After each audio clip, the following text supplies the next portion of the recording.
So, if you're a Glock fanboy, you know what this is. This is your base plate magazine removal tool. So, I just discovered, which I'm sure a lot of people already know about this.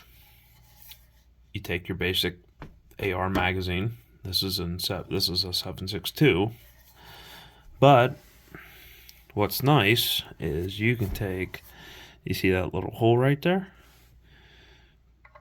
Take this little prong, put it in, lift up, and out. It's that simple. It's nice. It's nice to have. You can get this for like probably $8 off eBay. And you just disassemble your magazines. You can clean them or whatever you want to do with them.